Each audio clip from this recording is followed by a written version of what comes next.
गांव का नाम था बेलाडू।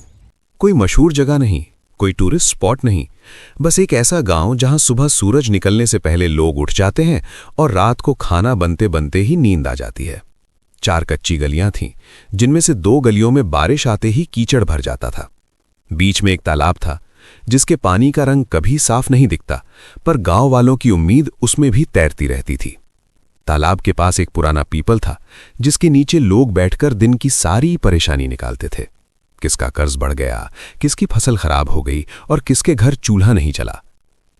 इसी बेलाड़ू में रहता था प्रकाश। जवान आदमी, शरीर में दम था, पर चेहरे पर थकावट ऐसे चिपकी रहती जैसे धूल। वो अपनी मां सावित्री के साथ एक किराए की झोपड़ी में रहता था। झोपड़ी का हाल ये था कि हवा चलती तो तिरपाल बजने लगता। बेटा, आज मालिक गुस्सा करे तो चुप रहना, बहस मत करना। माँ, मैं तो चुप ही रहता हूँ, वो खुद ही चिंगारी है। सावित्री रोज यही कहती थी, क्योंकि वो जानती थी गरीब की आवाज तेज हो जाए तो सबसे पहले उसी की रोटी कटती है। प्रकाश खेत में मजदूरी करता था। रोज की कमाई से घर चलता था। किसी दिन काम ना मिले तो उस दिन घर में नमक और पानी भी भारी लगते थे। और जब सावित्री पुराने दिनों की बात करती तो प्रकाश के अंदर एक अजीब सी कसक उठती। तेरे बाबू जब थे ना, कभी कभी मटन बिरयानी ले आते थे। त्योहार नहीं, बस मन करता था तो। हाँ माँ, वो खुशबू आज भी याद है। प्रकाश ने कहा तो सही, पर उसके दिल में बात चुभ गई, क्योंकि खुशबू याद होना आसान है और खुशबू खरीद पाना मुश्किल। प्रकाश जिस खेत में काम करता था, वो खेत रमेश सेठ का था। गांव में रमेश सेठ का नाम ऐसे चलता था जैसे कानून। जिसके साथ वो खड़ा हो जाए वो आदमी ठीक माना जाता, और जिसको वो आंख दिखा दे उसकी जिंदगी में डर बैठ जाता। रमेश सेठ के पास खेत थे, ट्रैक्टर था, मोटर थी, और शहर में उसका बड़ा रेस्टोरेंट था। सुंदर रेस्टोरेंट। नाम सुंदर था, लेकिन उसका घमंड सबसे बदसूरत चीज थी। गांव वालों के लिए सुंदर रेस्टोरेंट बस एक किस्सा था। कोई बोलता वहां की बिरयानी 900 की है, कोई बोलता 1100 तक जाती है। लेकिन असल बात यह थी कि गांव में इतने पैसे एक साथ किसी की जेब में नहीं रहते थे। रमेश सेठ इस बात को जानता था और उसी बात का मजा भी लेता था। खेत में प्रकाश के साथ एक लड़का काम करता था, इरफान। इरफान तेज था, बोलने में भी और समझने में भी। वो अक्सर प्रकाश को खींचकर बोलता कि भाई चुप मत रहा कर। लेकिन प्रकाश का दिमाग सीधा था। वो झगड़ा नहीं चाहता था, वो बस पेट भरना चाहता था। भाई प्रकाश, ये सेठ एक दिन खुद गिरेगा, सबका अपमान करता है। अभी गिराने की ताकत हमारे पास नहीं है, अभी तो बस मजदूरी बचानी है। एक दिन धूप तेज थी, खेत में धूल उड़ रही थी। तभी रमेश सेठ अपनी सफेद गाड़ी लेकर आया। साथ में उसका बेटा आयुष भी था। आयुष की चाल में अकड़ थी और आंखों में मजाक। उसके हाथ में एक पैकेट था। पापा, आज तो सुंदर रेस्टोरेंट वाली स्पेशल मटन बिरयानी। हाँ, शहर से ले आया हूं। यहां गांव में तो इन लोगों को नमक भी ढंग से नहीं मिलता। बिरयानी इनके लिए सपना है। ये बात रमेश सेठ ने जानबूझकर ऊंची आवाज में कही ताकि मजदूरों के कानों में चुभे, और सच में चुभी। रमेश सेठ और आयुष खेत के किनारे एक पेड़ के नीचे बैठ गए। मजदूर धूप में जल रहे थे और वो छांव में मजे कर रहे थे। आयुष बिरयानी खाता जा रहा था और बीच बीच में ऐसे देखता जैसे मजदूर उसके सामने खिलौने हों। रमेश सेठ ने जानबूझकर बिरयानी की कीमत फिर दोहराई। सुनो, ये बिरयानी 900 रुपए की है, समझे? 900। तुम लोगों ने 90 रुपए भी एक साथ नहीं देखे होंगे। इनके लिए तो 9 रुपए भी बड़ी बात होगी पापा। फिर आयुष ने मटन की एक हड्डी उठाई। हड्डी उसके हाथ में भी खास लग रही थी, जैसे वो किसी को नीचे दिखाने का हथियार हो। उसने मजाक किया, पापा ये देखो, ये तो इनके लिए सोले जैसी है। फेंक दे सामने, देखते हैं कौन उठाता है। और अगले ही पल हड्डी हवा में घूमी और जाकर प्रकाश के सामने गिर गई। पल भर को ऐसा सन्नाटा हुआ जैसे खेत में काम रुक गया हो। अरे प्रकाश भैया, उठाओ ना, फ्री है। प्रकाश का चेहरा लाल हो गया। उसने पहली बार रमेश सेठ की तरफ सीधा देखा। आवाज धीमी थी लेकिन साफ थी। मालिक, इज्जत भी कुछ होती है। बस इतना बोलना था कि रमेश सेठ जैसे फट पड़ा। ओह, इज्जत? तू मजदूर मुझे इज्जत सिखाएगा? मजदूर का काम होता है चुप रहना। और फिर रमेश सेठ ने गुस्से में प्रकाश को लात मार दी। प्रकाश धूल में गिर पड़ा। इरफान आगे बढ़ा, लेकिन रमेश सेठ ने उसे भी घूर दिया। वाह, मजा आ गया। चल निकल, आज से खेत में मत दिखना। और सुन, गांव में भी किसी के यहां काम नहीं मिलेगा। मेरा नाम रमेश सेठ है। प्रकाश उठा और बिना पलटे चल दिया। बिरयानी की खुशबू पीछे रह गई और अपमान उसके साथ हो गया। प्रकाश जब घर पहुंचा तो शाम ढल चुकी थी। सावित्री दरवाजे पर बैठी थी, जैसे रोज बैठती थी, लेकिन आज उसकी आंखें ज्यादा बेचैन थीं।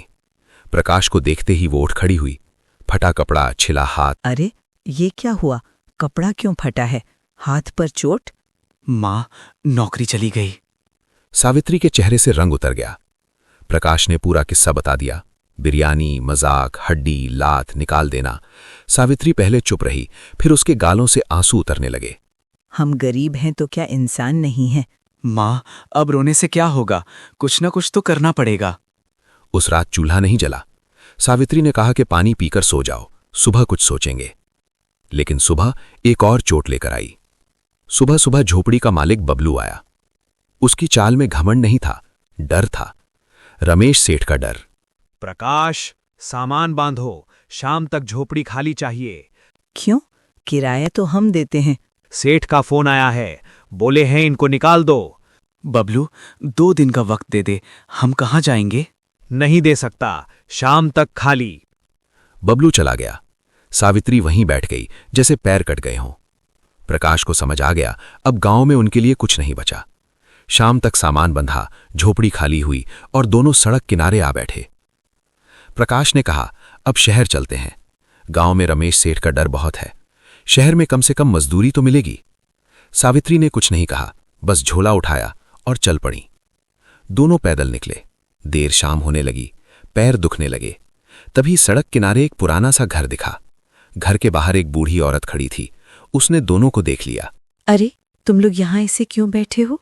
प्रकाश ने जवाब देने से पहले सोचा कहीं ये कोई धोखा ना हो, लेकिन बूढ़ी की आवाज में सख्ती थी और आंखों में अपनापन। माँ जी, हम बस रास्ते में हैं, कहीं जाना है? रास्ते में बैठने से मंजिल नहीं आती। अंदर आओ, भूखे लग रहे हो? नहीं माँ जी, हम। अंदर आओ, बहस नहीं। और इसी तरह पहली बार किसी ने उनके साथ मजबूरी नहीं, अपनापन किया। दोनों अंदर चले गए। घर छोटा था लेकिन साफ था। दादी लीला ने चूल्हा जलाया, दाल चढ़ाई, चावल बनाया। सावित्री बार बार कहती रहीं कि हम पैसे नहीं दे पाएंगे। दादी लीला हर बार हंस देती। पैसा किसने मांगा? खाना है तो खाओ। खाली पेट इंसान टूट जाता है। दोनों ने गरम खाना खाया, पेट में जान आई, चेहरे पर रंग लौटा। फिर दादी लीला ने पूछा, अब बताओ तुम्हारे साथ क्या हुआ? प्रकाश ने सब बता दिया। पैसे वाला होना बड़ी बात नहीं, आदमी होना बड़ी बात है। फिर दादी लीला ने एक बात कही जिससे प्रकाश चौंक गया। आज तुमने कुएं के पास फंसे कुत्ते को निकाला था। भूख में भी किसी की मदद। इससे पता चलता है तुम्हारा दिल सही है। माँ जी, वो तो बस। दादी लीला अंदर गईं और एक पुरानी कढ़ाई ले आईं। भारी कढ़ाई, लेकिन चमक अलग, जैसे उसमें कोई बात छुपी हो। ये जादुई कढ़ाई है। इसमें जो भी खाना मांगोगे मिल जाएगा, लेकिन सिर्फ खाना। पैसा, सोना, कपड़ा कुछ नहीं। गलत इस्तेमाल किया तो कढ़ाई गायब। और अगर किसी को पता चल गया तो मुसीबत बढ़ेगी। इसलिए इसे अपना राज रखना। प्रकाश ने उस कढ़ाई को देखा, फिर मां को देखा। पहली बार उसे लगा कि शायद जिंदगी ने दरवाजा बंद किया था, लेकिन किसी ने खिड़की खोल दी। दादी लीला ने कहा, ट्राई करके देखो। प्रकाश ने हाथ जोड़कर मन में कहा, 2 प्लेट गरम मटन बिरयानी। अगले ही पल कढ़ाई से भाप उठी। खुशबू इतनी तेज कि आंखें अपने आप चमक गईं। ये सच है क्या? माँ, देखो तो। अंदर बिरयानी थी, चावल अलग अलग दाने, मसाला दमदार, मटन के टुकड़े सही। सावित्री ने पहला कौर लिया और उसकी आंखें भर आईं। कितने साल हो गए बेटा? प्रकाश ने भी खाया। उसके अंदर जो गुस्सा था वो थोड़ी देर के लिए शांत हो गया, क्योंकि कभी कभी पेट भरने से दिमाग भी संभल जाता है। दादी लीला ने कहा, अब शहर मत जाना, वापस गांव जाओ, लोगों को खाना खिलाओ, और 5 रुपए में, ताकि कोई भूखा न रहे। गांव लौटो और याद रखना, ये कढ़ाई तुम्हें पैसे वाला नहीं बनाएगी, लेकिन तुम्हें इज्जत वाला बना सकती है। माँ जी, हम लौटेंगे और कुछ ऐसा करेंगे कि कोई भूखा न सोए। प्रकाश और सावित्री वापस बेलाड़ू आए। गांव वालों ने उन्हें देखा तो हैरानी हुई। कुछ बोले वापस आ गए, कुछ बोले अब क्या करोगे, प्रकाश ने बस इतना कहा, अब यहीं कुछ करेंगे। घर नहीं था तो गांव के बाहर खाली जगह में टिक गए। प्रकाश ने कबाड़ी से लकड़ी ली, पुरानी चादर, टूटा तिरपाल और 2 पहियों का जुगाड़। धीरे धीरे उसने एक छोटी सी लारी बना दी। सावित्री ने बर्तन जुटाए, कुछ उधार कुछ पुराने। शाम तक बोर्ड टंग गया। पहला ग्राहक गोलू आया। प्रकाश भैया, सच में 5 रुपए? ये कैसे? खा ले, मजाक लगे तो पैसे मत देना। गोलू ने खाई और उसकी आंखें फैल गईं। अरे बाप रे, ये तो शहर वाली है। बस फिर क्या, 1, 2, 5 धीरे धीरे लाइन लग गई। किसी ने 5 दिए, किसी ने 10 देकर भी खुश हुआ। एक बूढ़ी औरत आई, उसके पास पैसे नहीं थे। बेटवा, मेरे पास पैसे नहीं हैं। कोई बात नहीं चाची, पेट पहले पैसा बाद में। और यही लाइन गांव में फैल गई, पेट पहले। लोगों ने पहली बार महसूस किया कि कोई उनके लिए खड़ा हो रहा है। गांव की टीचर सुमन ने भी ये बोर्ड देखा। वो पढ़ी लिखी थीं और समझदार भी। उन्होंने लाइन देखी तो खुद भी आ गईं। वो टेस्ट करने आई थीं, पर अंदर से वो ये भी देखना चाहती थीं कि इतना सस्ता कैसे। प्रकाश, सच में 5 रुपए में? ये कोई स्कीम है क्या? मैडम, स्कीम नहीं है, बस जिसको भूख हो वो खा सके।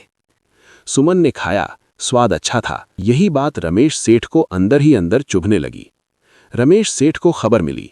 पहले उसने हंसकर टाल दिया, किसी गरीब के बस की बात नहीं।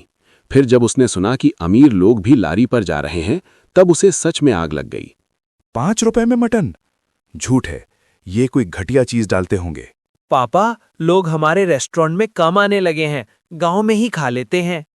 रमेश सेठ में अफवाह उड़वाई, सड़ा मटन, बासी चावल, गंदगी। लेकिन गांव वालों ने खुद खाया था, स्वाद दमदार था, कोई मानने को तैयार नहीं। सेठ जी, अफवाह से पेट नहीं भरता, उनका खाना सच में ठीक है। अब रमेश सेठ ने दूसरा हथकंडा निकाला, डर। उसने मजदूरों को धमकाया कि जो वहां जाएगा उसे खेत में काम नहीं मिलेगा। लेकिन अब खेल बदल रहा था, क्योंकि अब गरीबों के पास एक नया हथियार था, भरपेट खाना और साथ में इज्जत। धीरे धीरे रमेश सेठ के खेत में मजदूर कम होने लगे। कोई बुआई के बीच में छोड़कर चला गया, कोई सिंचाई पर नहीं आया। रमेश सेठ समझ ही नहीं पा रहा था कि लोग डर क्यों नहीं रहे। फसल कमजोर होने लगी, खेत सूखने लगे, ट्रैक्टर खड़ा रहा पर हाथ नहीं मिले। दूसरी तरफ सुंदर रेस्टोरेंट में भी सन्नाटा बढ़ने लगा। प्रकाश, 5 रुपए छोड़, मैं 50 दे दूं, प्लेट बड़ी कर दे। यहाँ सब बराबर हैं भाई साहब, प्लेट वही, दाम वही। ये जवाब गांव में आग की तरह फैला। लोगों ने पहली बार देखा कि कोई गरीब होकर भी नियम बना सकता है, और जो नियम बनाता है उसकी इज्जत अपने आप बनती है। रमेश सेठ ने आयुष को भेजा। आयुष 2 दोस्तों के साथ आया। वो लारी के पास ऐसे खड़ा हुआ जैसे वो मालिक है और ये जगह उसकी है। प्रकाश, ये धंधा बंद कर दे, वरना यहाँ टिकने नहीं दूंगा। मैं किसी का नुकसान नहीं कर रहा, मैं बस खाना खिला रहा हूँ। तेरी औकात क्या है मटन बिरयानी की? चोरी करता है क्या? इस बार सावित्री आगे आ गई। उसकी आंखों में डर नहीं था, अनुभव था। औकात की बात मत कर, औकात आदमी के बर्ताव में दिखती है, और तुम्हारा बर्ताव बहुत घटिया है। आयुष पल भर को चुप हो गया।